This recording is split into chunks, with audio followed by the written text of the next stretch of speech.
Good morning, everybody, and welcome to another NR Times roundtable discussion. And today we're focusing on the critically important subject of how we maximise outcomes in brain injury rehab.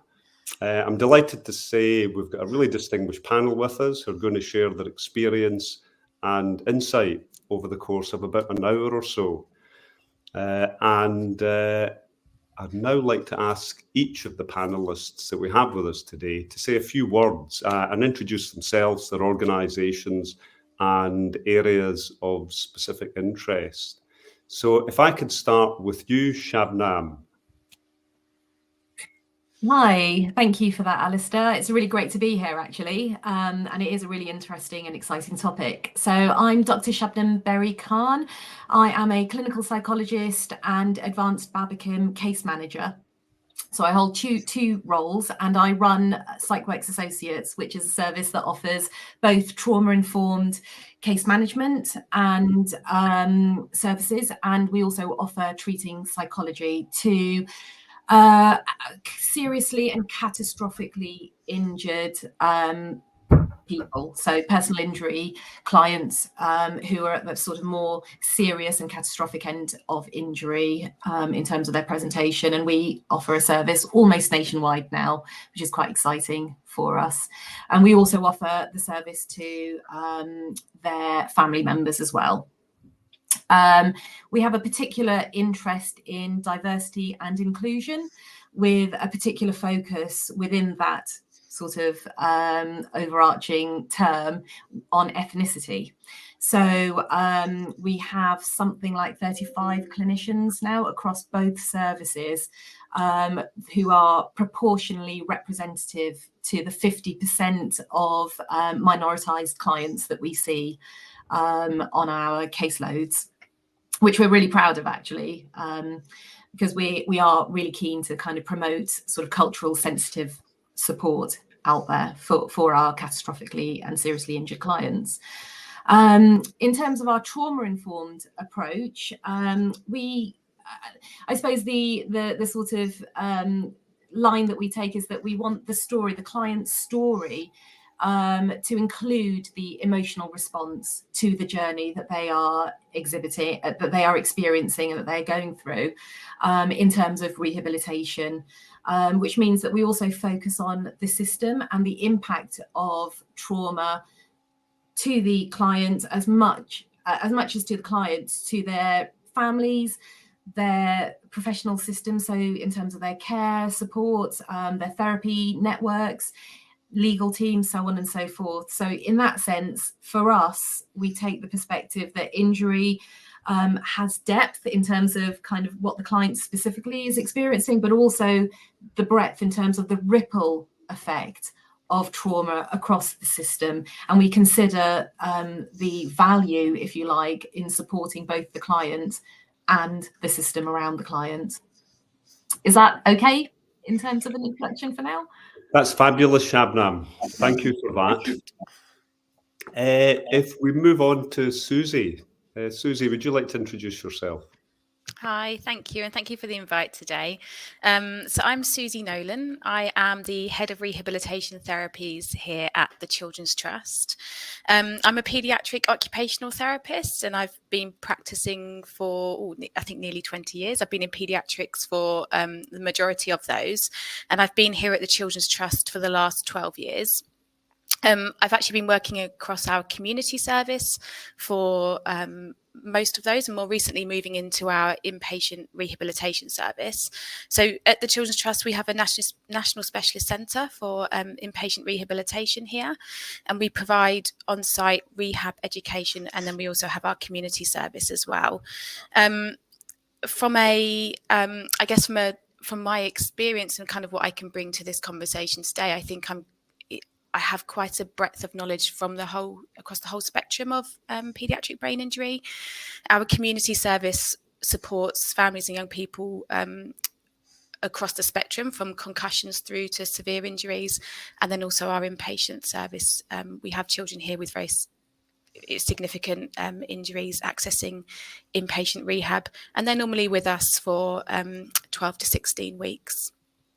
And we're part of that journey in terms of their ongoing rehabilitation. Great, thank you for that, Susie. Richard. Thank you, Alistair. Good morning, everybody. I'm Richard Biggs. I'm a partner at Irwin Mitchell. We're a full-service law firm, but my particular focus is on claimant catastrophic injury. So I act for clients who have sustained life-changing serious injuries throughout the whole process. So this is from initial instruction following a very serious accident all the way to conclusion of the case, where we aim as far as possible to secure a sum of damages to ensure that somebody's future needs are met for whatever injury that they have sustained. I've got a particular interest in brain injury, which is why I'm particularly interested today in what we're going to discuss. But more importantly than that, I suppose, is my ethos and Irwin Mitchell's particular drive is our focus on rehabilitation, and in particular, the drive to ensure that all of our clients have as early as possible access to the best possible rehabilitation, because as I'm sure we'll explore today, the earlier the access to good, strong rehabilitation, then the better the likely outcome. So thanks for inviting me. Looking forward to the discussion. Thank you, Richard. And Linda, last but not least, if you'd like to introduce yourself. Thank you. And thank you for having me too. I'm Linda Sayers. I'm the founder of Sayers Social Care Consultancy. I'm a registered social worker, and I'm also a HR professional. I'm a chartered fellow of the CIPD. So I kind of had to bring two trainings into my professional work. I spent 20 years in brain injury case management, and I say spent, I'm still here, but I semi-retired about 2 years ago. I wasn't quite ready to hang up my pencil case, is what I tell people. And I looked within and thought, what part of my brain injury case management could I really carry on doing and bring value to those clients and colleagues that I've met along the way? I've always been a safeguarder. I've always worked in training. And I founded a small company, of which there's myself and 4, soon to be 5 associates, where we are really passionate in ensuring that those who work in the sector have access to really good safeguarding consultancy and safeguarding training. And, you know, it might be a little bit arm's length from maximising outcomes in brain injury, but it isn't, because if we're going to maximise outcomes, we need to make sure that our clients are safe at all times, safe from themselves, safe potentially from family members, safe from the context of living in 2023, and also safe from staff who may be working with them, and safe from our practice. So, you know, it's a whole area. And so I hope I can contribute wisely to this discussion. Thanks, Linda, and we're looking forward to that contribution. I'd like each of the panellists now to really focus in on the subject of the discussion, maximising outcomes in brain injury rehab. And I'm going to ask each of the panellists to say a few words about what you think the priorities are with reference to maximising outcomes, but please, you know, touch on any of the barriers that you see as well, and that will get our discussion off to a strong start. And I'll work through the panellists in the same order again, if that's okay, starting with you, Shabnam, the big priorities and any barriers you see to maximising outcomes. Yeah, thank you. I suppose for me, one of the things that has come out of both thinking about client needs and systemic needs as a case manager, as well as a treating psychologist, has been the importance of, I suppose, the complexity of our clients' needs and how many resources, I suppose, are needed in order to holistically and fully be able to support our clients' needs. Often we have huge packages around the kind of clients that we see in the serious and catastrophic sort of end of the spectrum. We have therapists, we have care, we have statutory services, we have a range of different input, all of whom are looking at the client and what their needs are, and often and rightly have a voice and an opinion therefore about what is it that the client could benefit from. And when I put my case management hat on, I think, wow, that's amazing. What a lot of information that is coming out of a lot of different perspectives. And then I think, gosh, how do we pull that all together? How do we think about all of these valid and relevant, often, opinions that see the client perhaps in different settings, in different moods, at different times of the day, which may mean that the client presents themselves in different ways. So therefore, everyone's opinion has an evidence base, if you like, in terms of how they are experiencing the client, all of which needs to kind of be made sense of, to be pulled together, and to be able to kind of represent a story that holds true, not just from the client's perspective, but from those around the client who's working with that client, so they feel that they have an understanding of what it is that this client needs in relation to their context, I suppose you could say, the context being this very complex package and system around them. And so for me, I'm thinking, and I'm sure others on the panel are probably thinking, oh, that's all about communication. That's really, collaboration. These are like, working together, thinking about, kind of what I would call interdisciplinarity, which is slightly different to multidisciplinarity in the sense of, I suppose conceptually, I think of it as you've got your different resources around the client, all kind of working towards what the client needs, but there isn't perhaps always in a multidisciplinary approach a strong focus on collaboration necessarily. I'm not saying always, but interdisciplinarity to me brings in collaboration. It brings in the communicative element, the value of good communication, and it also brings in the idea of shared goals.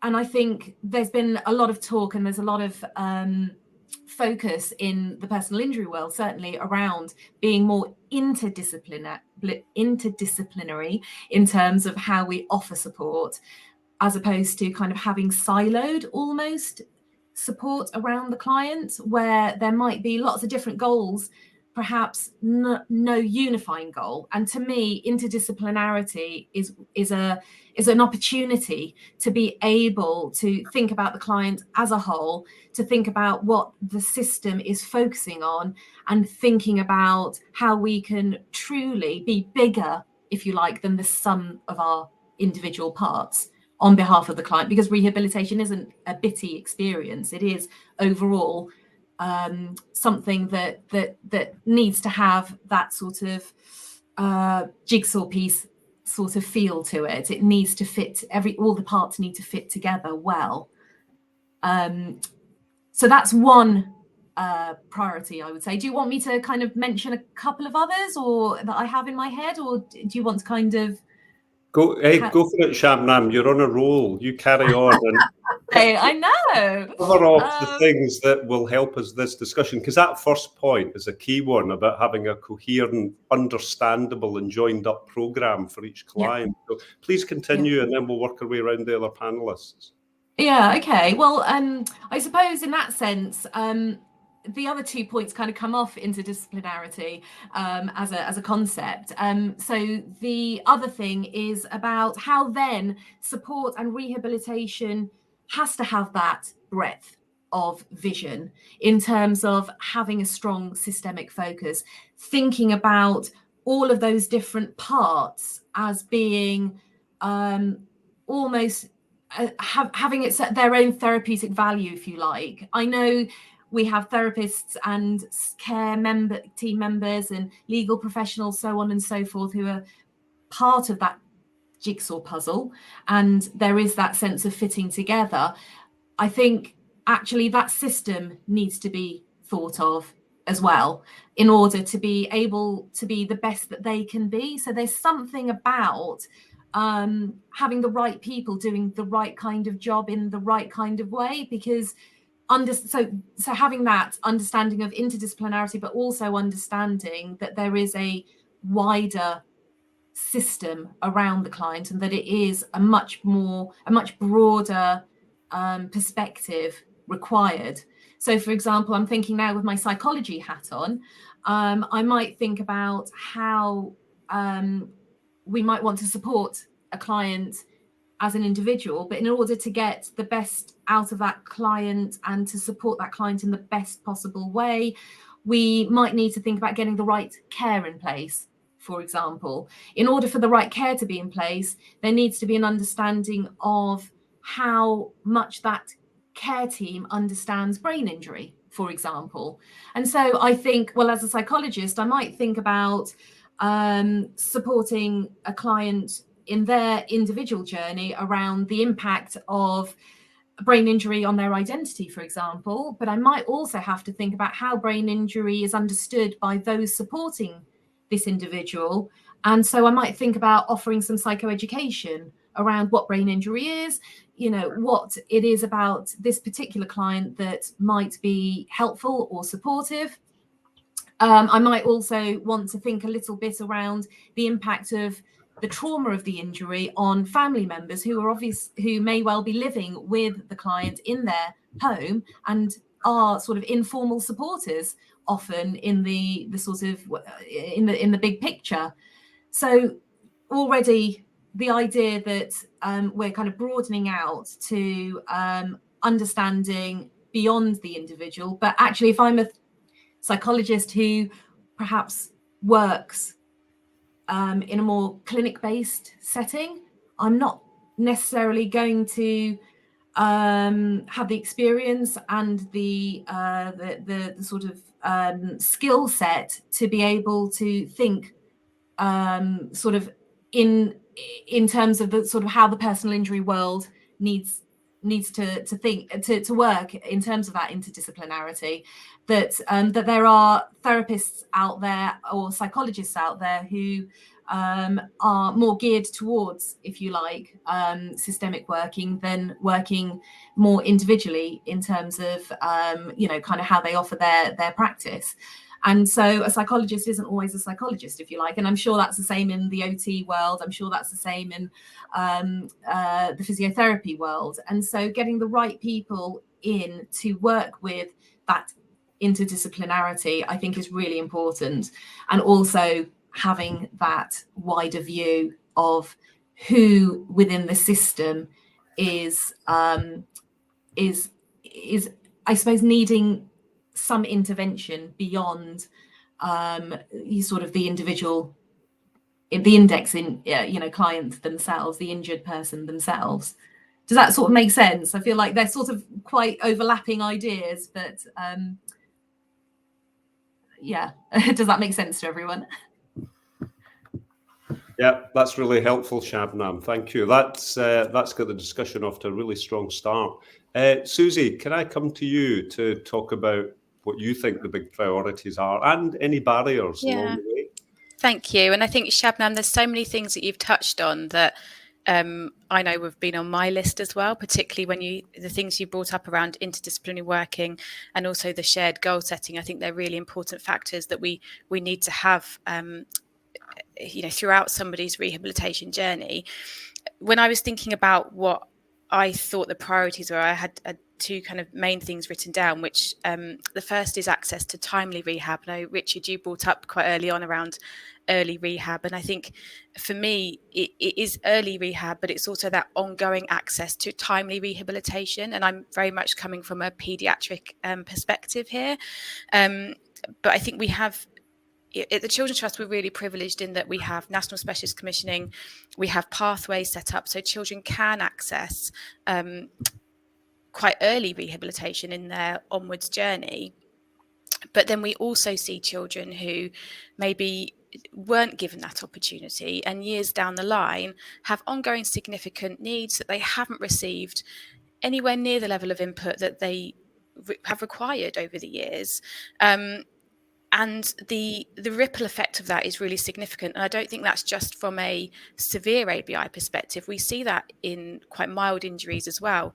From across the community, we see families all the time whereby a young person has had quite a mild injury, but there hasn't been that understanding around their rehabilitation needs. They haven't been given the information and support that they needed to ensure a successful return to activity, to education, to their leisure activities, their daily lives. And by not having access to that, that has then led to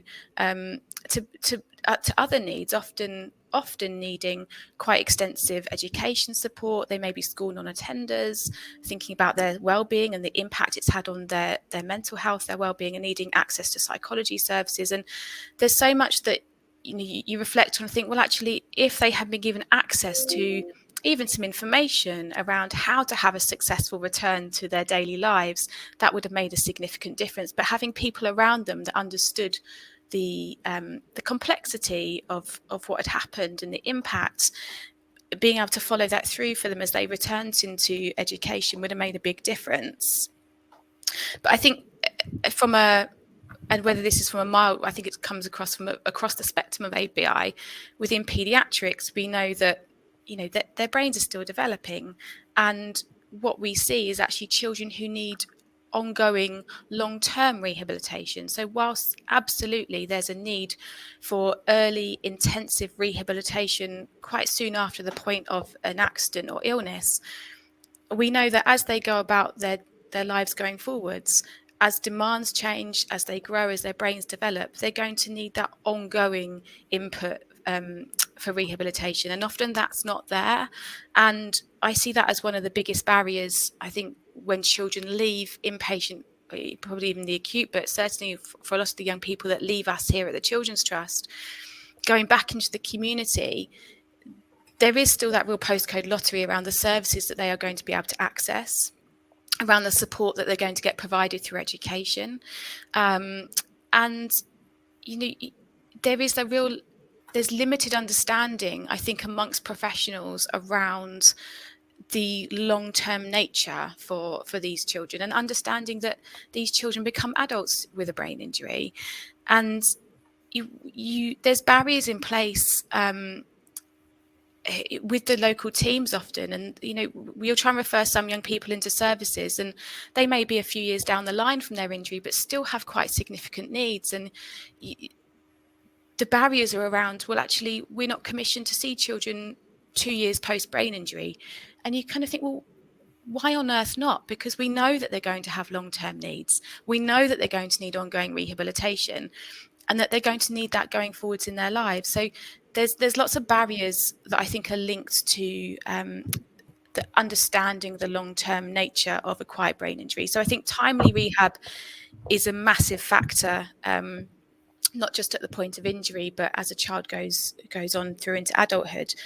And then just coming back, Shabnam, to some of the things you were saying, I think the other thing is around the rights rehabilitation that is offered. And there's so much there that I think as a group we're going to have some consensus over, particularly around that interdisciplinary working, thinking about all the people that need to be involved across therapy, nursing, medical, psychology, social work. There's so many people that are involved in the rehabilitation journey for these young people.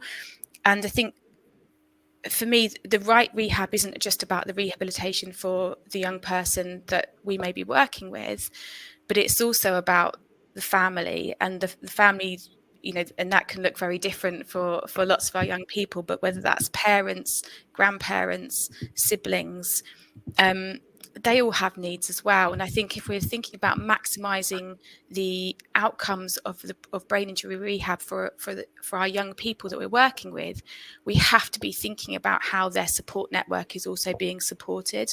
Because if we want their rehabilitation to continue into their own homes, into their daily lives, we need to have been working with their support network at the same time. And I think that's where, again, I kind of see privilege in kind of where I work, in terms of being able to do some of that and start or continue some of that work that has already started, perhaps in the acute sector. But we need the parents to be able to engage in rehabilitation as well, and that's really important. And then in terms of the right rehab, I think it then comes down as well to what some of those other key ingredients are. So thinking about the intensity of the rehabilitation that young person needs, but also that individualized approach. So the way that we're set up, children can come and access intensive rehabilitation across a day. They access therapy and education, as well as medical and nursing.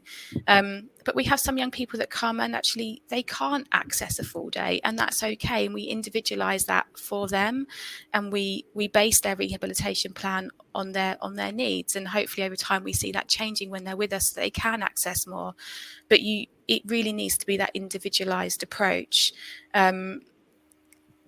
Shabnam, you were talking about the right people with the right skill set, and I think that we have to think about the evidence base that then sits behind some of that, and thinking about the best practices that we will in our interventions with our young people as well. I feel like I'm beginning to ramble, sorry. I'm sure that there's things there that Linda and Richard that you and Shabnam that you're probably thinking, yes, there's things that I wanted to say as well. But I think we are going to have some consensus around some of this. I'm just wondering whether, Alistair, you want to see what Richard and Linda want to bring in. Great. No, that was fabulous, Susie. And we'll come back to some of those themes. I'm sure that we'll join up many of those themes as the discussion goes on. So thank you for that. Richard, same question. Yeah, thank you. And Susie, you're absolutely right. There's a lot of consensus with what I'm going to say with the really helpful and insightful comments that both you and Shabnam have said so far. So when I'm instructed, or when any solicitor is instructed following a serious injury, we immediately contact our opponent's insurance company and tell them about the injury and tell the story of our clients and what's happened, with a view to engaging them in rehabilitation via either the rehabilitation code, which is a voluntary code of practice, which insurers and solicitors enter into, or the serious injury guide, which we can engage. But the focus is on us telling a story of our clients and how this terrible incident has affected them.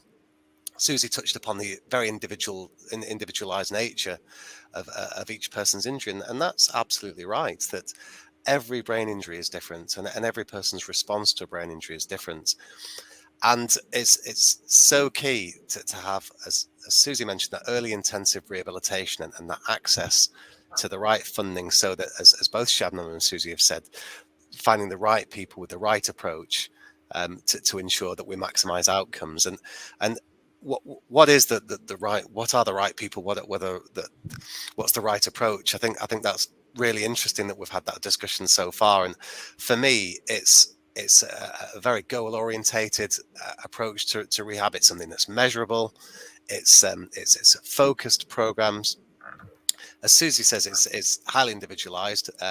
We've talked already about the interdisciplinary nature of the rehab as well, because everybody needs to be talking to each other. Everybody needs to be ensuring that they're pulling in the same direction.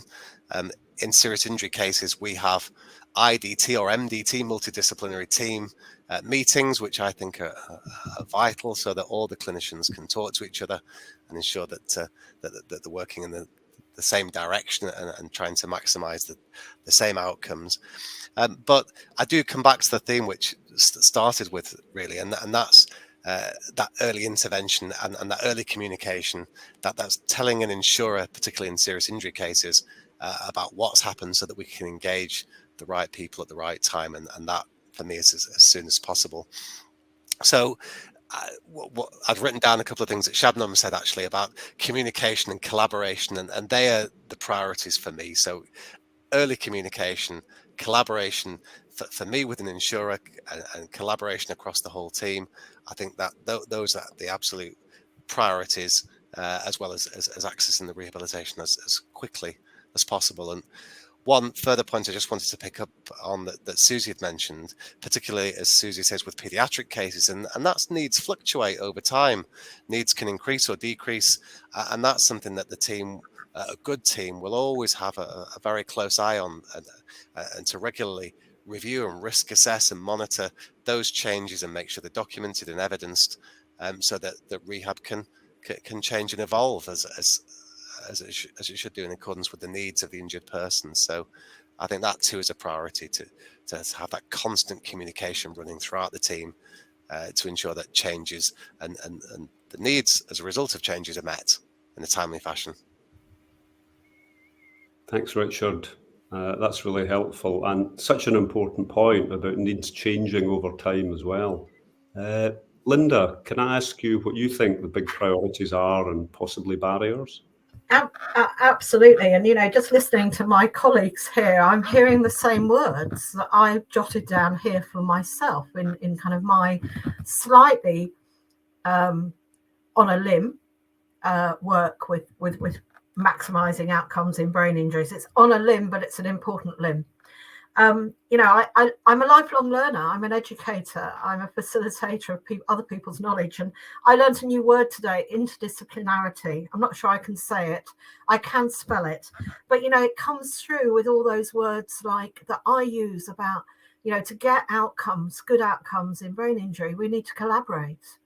We need to stop working in silos. And I think, sadly, there are still people who are working in silos and not really understanding what collaborative practice is. And, when I reflect on the high-profile safeguarding cases that we hear about in the media, they are often examples of when people haven't collaborated. They haven't worked together. So, I very much pick up what Shabnam said about the complexity of needs, and that is so central to the work and the work that we all do. But if there are safeguarding issues with children or adults we're working with, one of the important things for me is it needs huge bravery.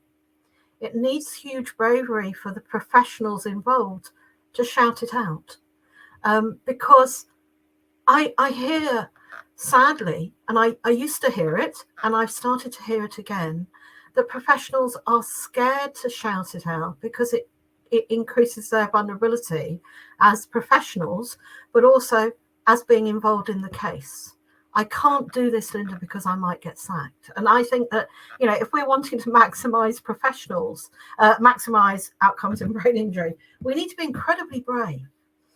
And I loved Richard's words on storytelling. It's really great when you know that a lawyer speaks the same language as I do as a social worker, because I think when we're trying to maximise outcomes and we're worried about the safety of our clients, we need to understand the story, and the narrative. And one of the things that I often say to people is, tell me the story.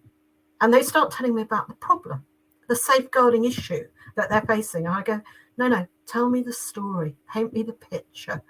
And, it's a slowing down, maximising outcomes in brain injury. I often say to people, if you really want to understand the journey that our client and their family are on, slow down and understand the story. But I suppose what stands out with me was Shabnam's my new word of the day, interdisciplinarity. I'm going to call it working together. I can say that. I know it's not the same, Shabnam, but I can say that more easily. But one of the things that I think to maximise outcomes in brain injury when we're looking at safeguarding issues is we have to work in partnership with our local authority colleagues. And, that's often a challenge. I look at all of us here, but I look at the vast majority of people I know in case management who work in the brain injury sector are in the private sector.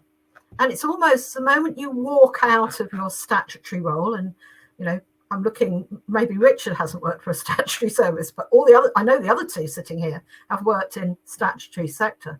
The moment you walk out of the statutory sector, you breathe a huge sigh of relief that you don't have to work in it anymore. And I'm being really honest. But one of the things that to maximise outcomes in brain injury when we're looking at safeguarding is we need to know how to engage with our colleagues in the statutory sector. And I read a lot in my work of people being critical about the statutory sector not understanding brain injury. And, you know, I see that's where we need to co-produce with them.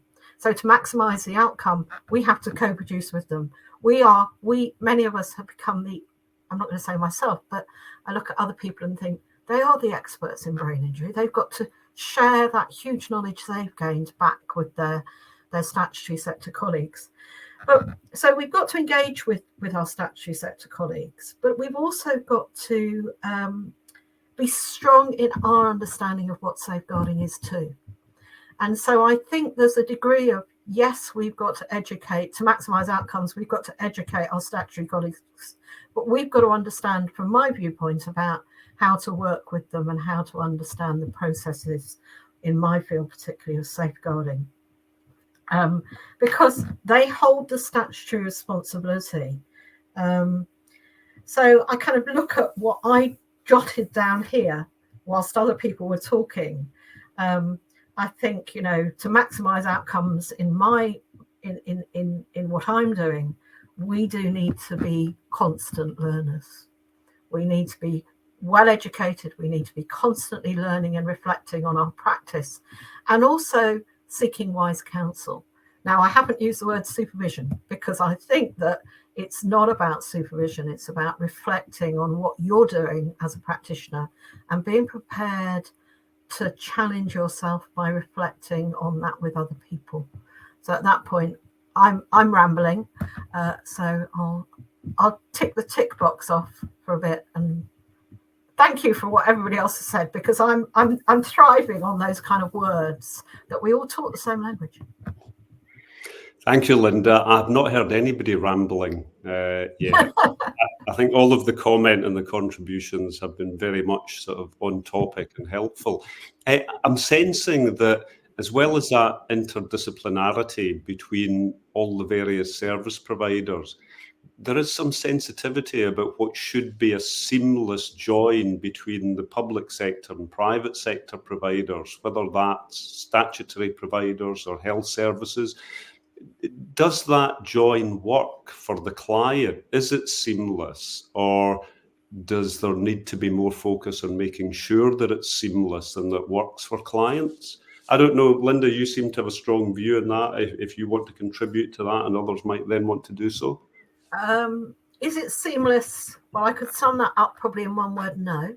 It's not there going to be seamless. It can be seamless if it's worked on by both sides.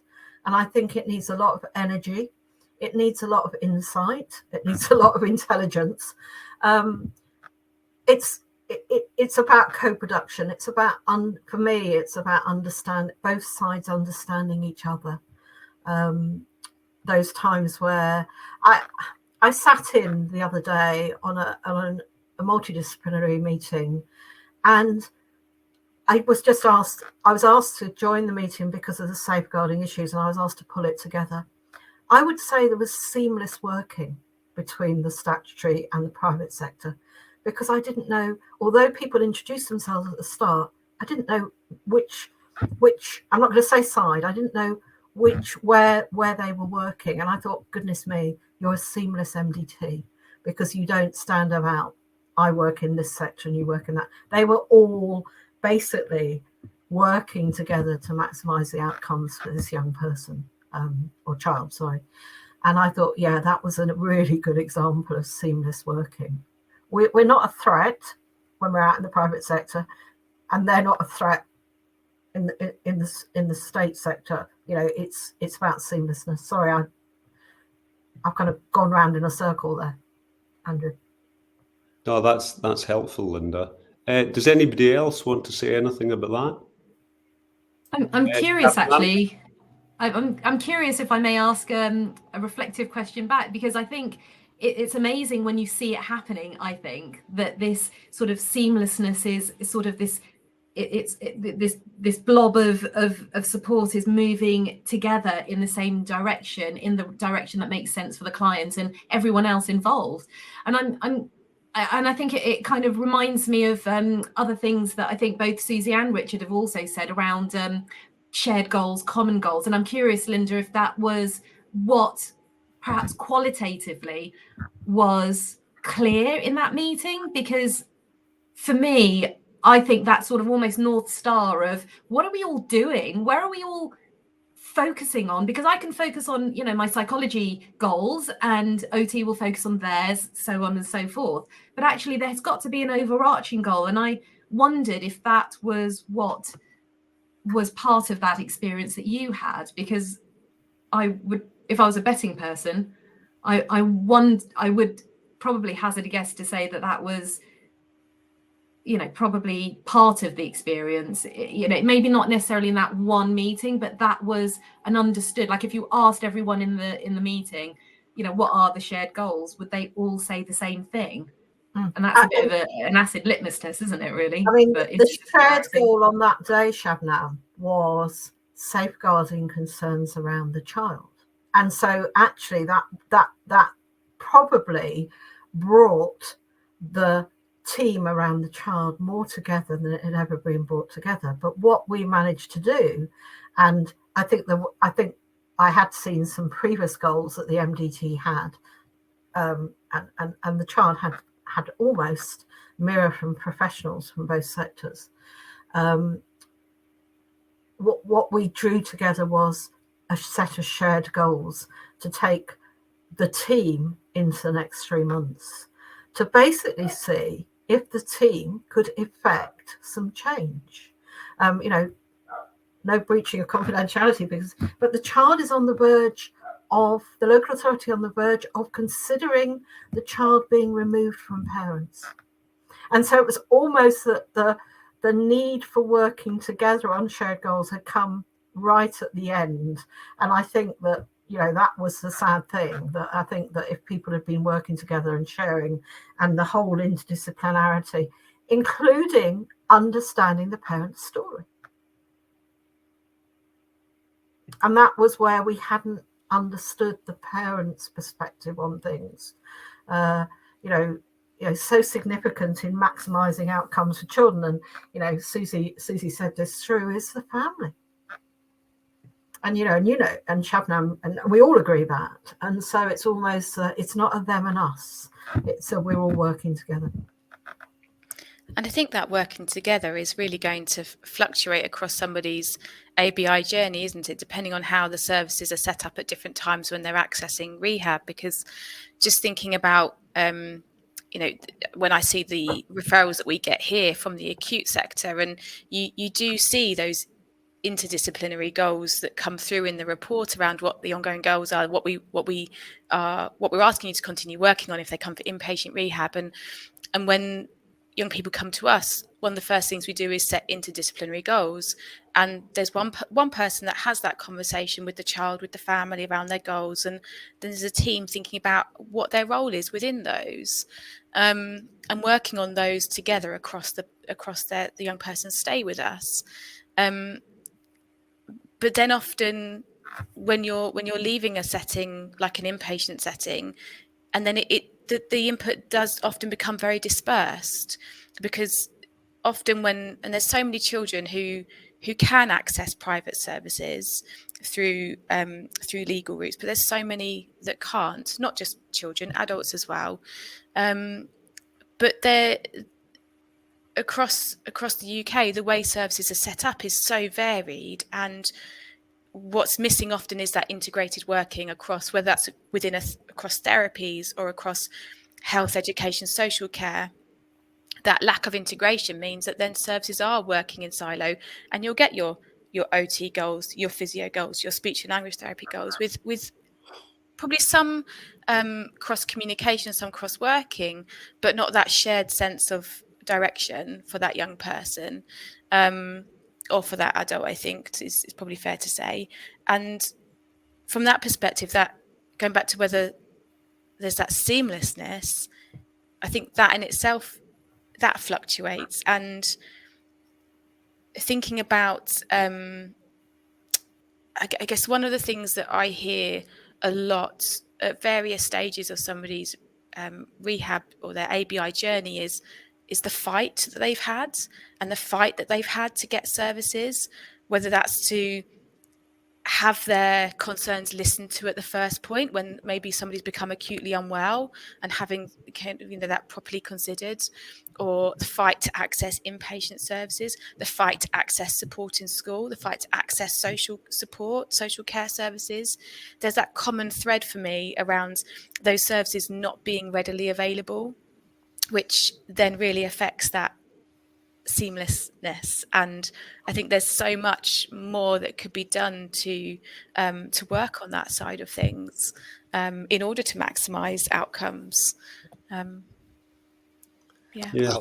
would just add as well to that. We've talked about seamlessness, and it goes back, I think, to the question or the answer we gave to the first question, really, about good communication and the importance of good communication to ensure that seamless working. As a lawyer, my clients tend to be able to access funding through the private sector, through funding via an insurance company, but we do still engage statutory services, of course, and there can be some pushback or some reluctance sometimes, because statutory services will say, why does a lawyer want to speak to me? What's happened?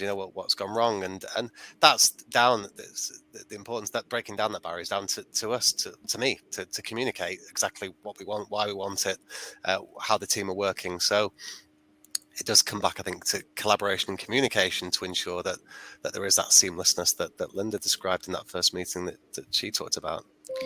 And I just wonder, just thinking about the reason for those barriers, and I think I don't think it really matters what sector you work in, but often the barriers are put up because there isn't enough of what's needed. And we know, just listening to all of us talking, we're talking about early rehab, intensive rehab, support for the wider network. We're talking about interdisciplinary work, which is, all of that is significant resource.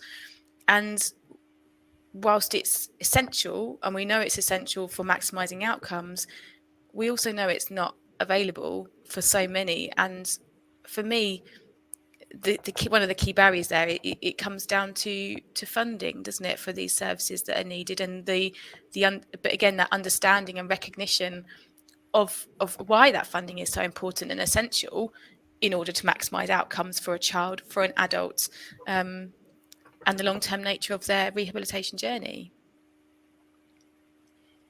Thanks, Susie.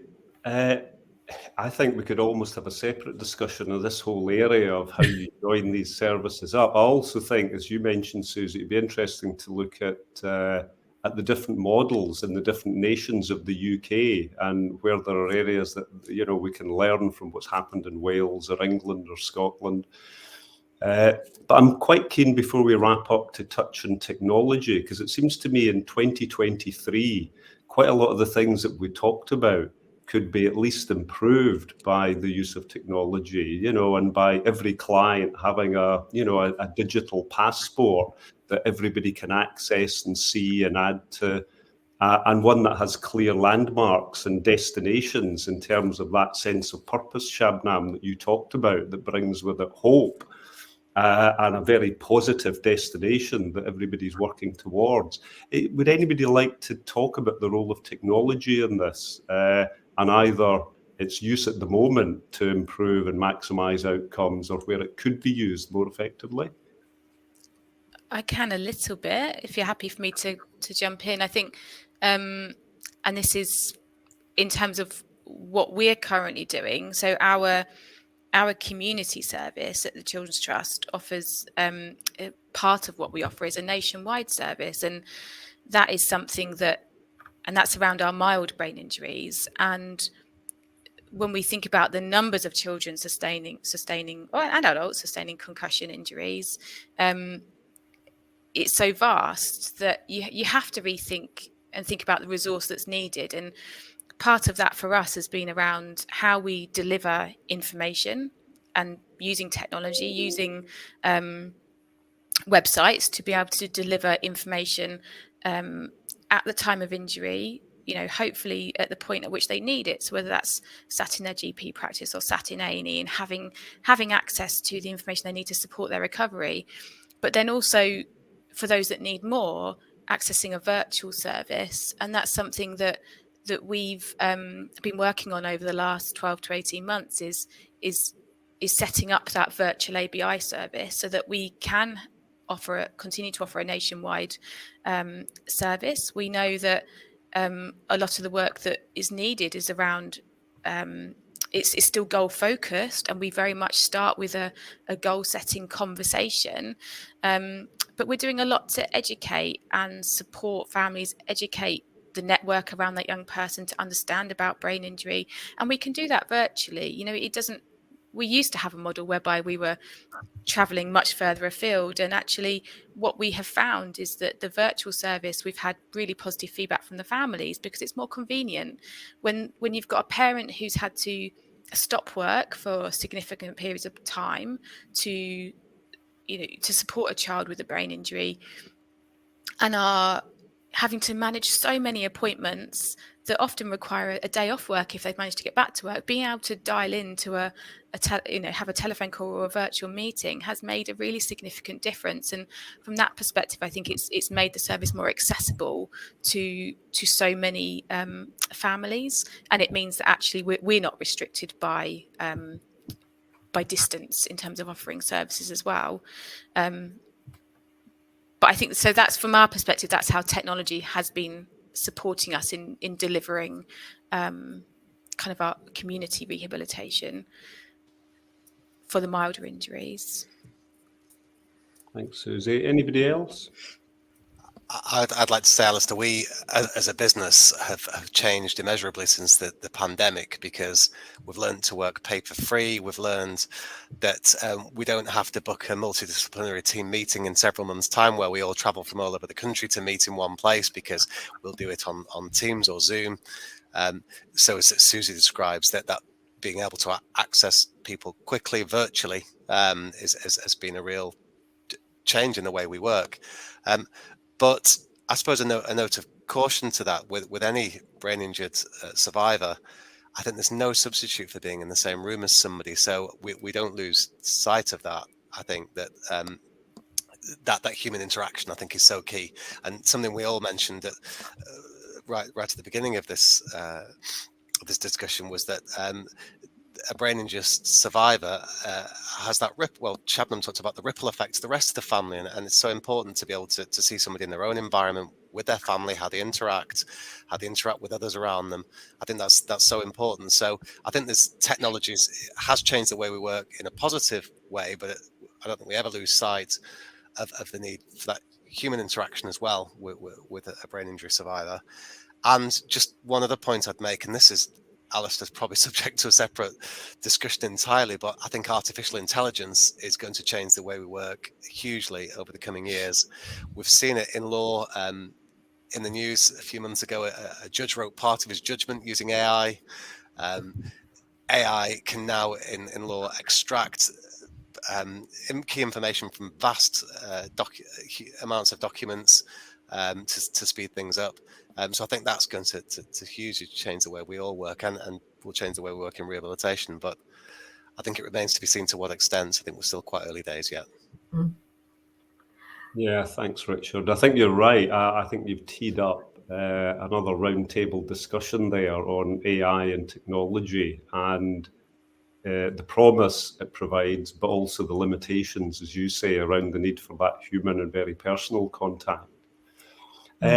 Is there any? I'm going to sort of try and draw the discussion to a conclusion fairly shortly, but is there any area that we haven't covered that anybody would like to talk about before I do so? I think what today is demonstrated is there's enormous consensus around the big priorities, but there's also an awful lot of room for further discussion around how some of those priorities are expressed and those ambitions are turned into results.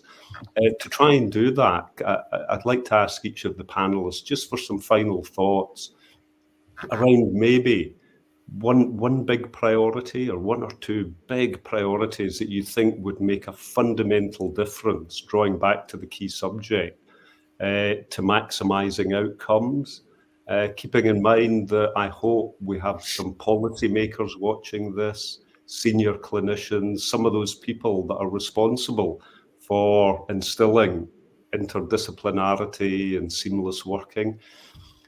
So if I could start with you again, Shabnam, if there was one big thing that you would be urging everybody and all those involved to do to maximise outcomes.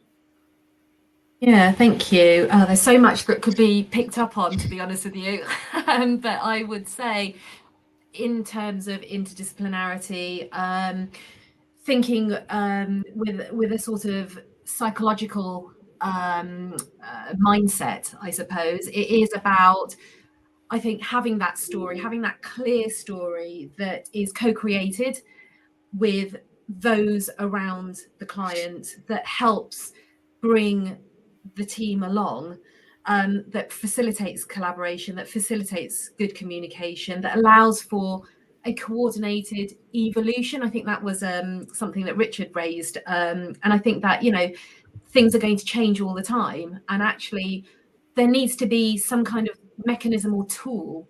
Psychologists would use formulation, which may be a term that others have come across, which is that story making, that jigsaw piece, kind of coordinating storytelling narrative that makes sense and that sees the client through. It's something that gets revisited, but something of a tool that allows interdisciplinarity to be bedded upon, that makes sense to everyone, that is then sort of taken through as the needs change, as resources change, to highlight what is actually required. Because upon that sort of story, you could say, you bring in the things that I haven't massively talked about in today's session, which is things like the trauma-informed approach, kind of understanding the emotional journey with injury and with brain injury, and thinking about, I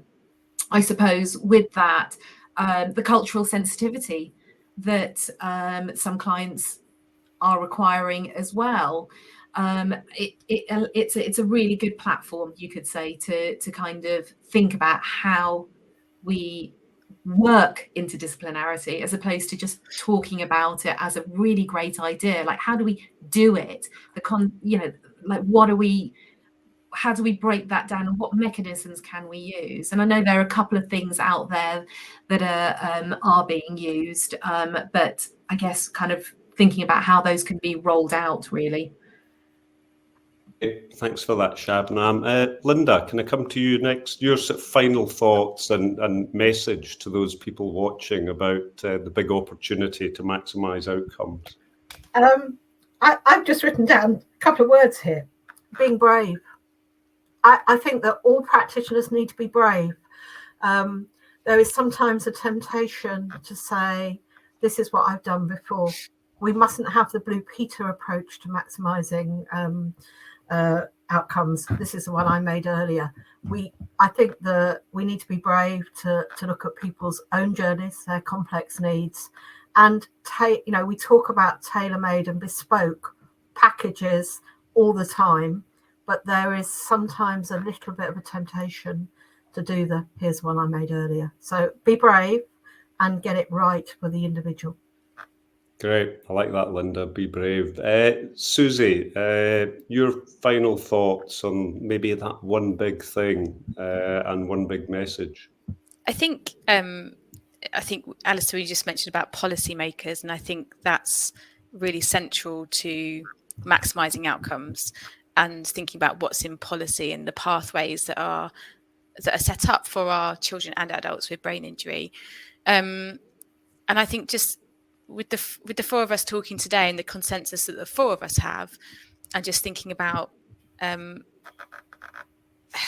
how we bring together and how we use our voices in order to influence some of that. And I know there's a lot, there's lots of work going on at the moment. There's been lots of work around the Time for Change report, and just thinking about how we can continue to influence in order to continue helping to drive that forwards, because things like that are going to be really key in order to ensure the pathways and the funding and the understanding of the long-term nature of the rehabilitation journey for our children and our adults.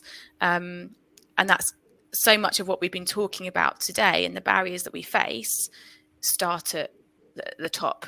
And I think that's where, we can collectively come together to try and influence. Thanks for that, Susie. And your voices today, I'm sure, will resonate in the issues that you've raised as well. And NR Times will do all they can to turn up the volume on these crucial issues. Richard, you get the final word. Thank you. When I started doing brain injury cases many years ago, it was quite common that we would gather our evidence, keep our cards close to our chest, and then serve an insurer with all of this information quite a long way down the line, and hope to push for a settlement on favourable terms. And we're not there anymore, because what we do now is we share information, we collaborate, we communicate, because we recognised quite some time ago the need, as we've talked about this morning, for this early intervention. So my priorities is collaboration and communication, really. It's talking to each other, having a joined up approach, making sure that we all the team join the dots, and we all have a role to play in that. But making sure that we share information, and we share information quickly, because I suppose one of the positive outcomes, or fewer positive outcomes, of the pandemic is that we share information quickly, because whereas in pre-2020 we would wait for medical records to arrive, and they would arrive by post, and we would photocopy them, we would slowly read them. We get them by email or file sharing platform, we read them quickly, we share them the same day if we need to with anybody we need to share them to. So we could act much more quickly, and I think that timely intervention, that collaboration, that communication is key to what I think we all do, and I think that's really a theme that's come out of today.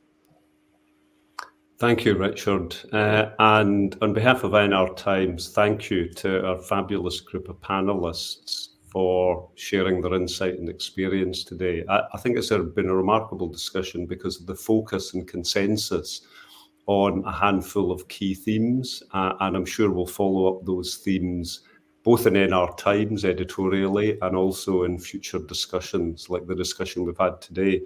I'd also like to thank everybody that's watching, and I'd urge everybody watching to please share this discussion as widely as possible. It should be heard by as many people as possible, and it should reach all parts of the services that I hope are coming together in the way that our panellists have described to serve the clients and those living with brain injuries.